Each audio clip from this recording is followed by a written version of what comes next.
Okay, more controversies swirling around some of President-elect Trump's picks for his incoming administration. The latest addition to his roster of nominees is Chris Wright for Energy Secretary and Brendan Carr for FCC Commissioner. I want to bring in CBS News political correspondent Caitlin Huey-Burns for more, joining us now from West Palm Beach. So let's talk about these newest picks, Caitlin. Chris Wright, who is he and what's the likelihood that he's actually confirmed? Hey, Vlad, great to see you. Well, President-elect Trump is doling out these picks at a really rapid pace. I'm checking my email every second here to see if there's been a new one. Let's talk about the Energy Secretary pick. Wright, as you mentioned. He is a CEO of an oil company, a fracking company. He has also voiced skepticism over proposals to combat climate change. So this is going to be the person that Trump wants to oversee the Department of Energy. Now, this is in line with how Trump has been talking on the campaign trail. He's been obviously very pro-fracking, especially as he campaigned across Pennsylvania. And he has also talked about, this idea of drill, baby, drill was a big part of his campaign as well. So no surprise that this is the kind of pick that he would choose to lead the Department of Energy. As it comes to Capitol Hill and how they're receiving this pick, we're waiting for lawmakers to return to Washington today to assess or to get their assessments of this particular pick. But he is not the most controversial, I should say, compared to some of the others. This is a Republican Senate majority that is, wanting to get to yes, essentially, on the president-elect's nominations, or will be nominations once he is inaugurated. And so there is a willingness to welcome some of his choices. And again, this is in line with how Republicans have been talking on the campaign trail. And Caitlin, let's talk about Brendan Carr. Same question. Who is he? Walk us through what he will be tasked with addressing. He's been fairly vocal on social media about the media of late.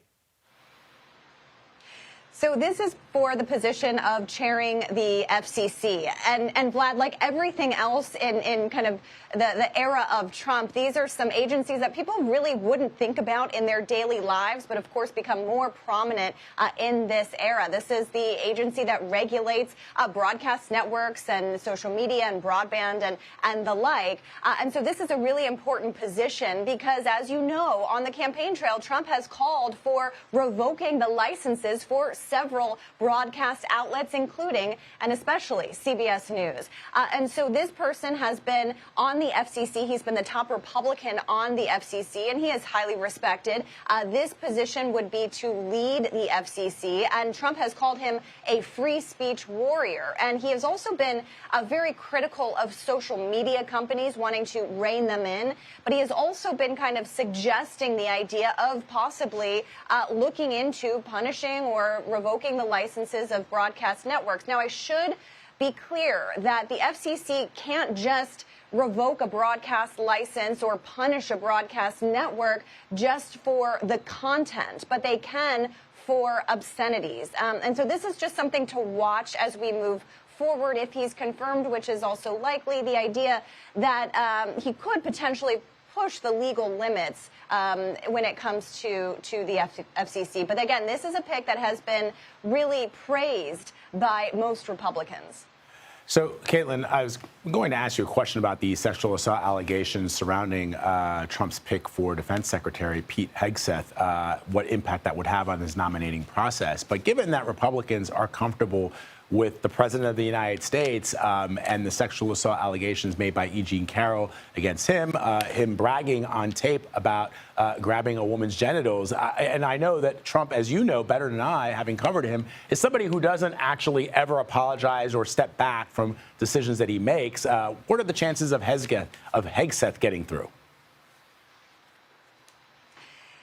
Yeah, so there are a couple things here. There's new reporting about Hegseth. This was first reported by the Washington Post, but CBS News has also learned from talking to Hegseth's lawyers that he did pay a settlement to a woman.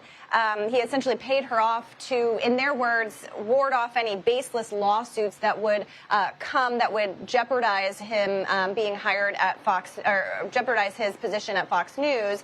The legal team also argues that this woman initiated this, what they call a consensual encounter, while Hegseth was intoxicated. We're also hearing from the Trump team saying that Hegseth has vigorously denied all of these accusations and no charges were filed here.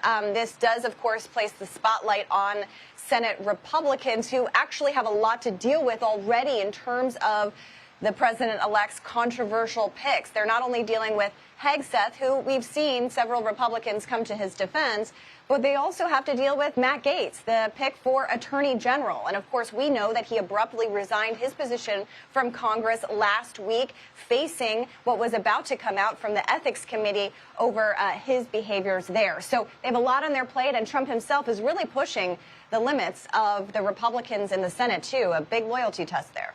Yeah, it's so interesting, Caitlin. You know this as well. Back in 2016, the president, then President-elect Donald Trump, seemed to be looking for people who had a little bit of experience in Washington, people that the Senate, other members of Congress sort of trusted, your John Kellys, your Rex Tillersons, your Elaine Chao's. This time, I think he knows exactly what he wants, what he's looking for.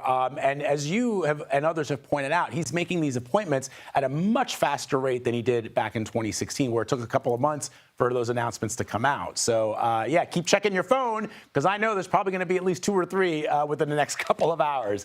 Caitlin Huey-Burns reporting from West Palm Beach for us as always. Always standing by. I know you are. CHB, thank you very much. Appreciate it.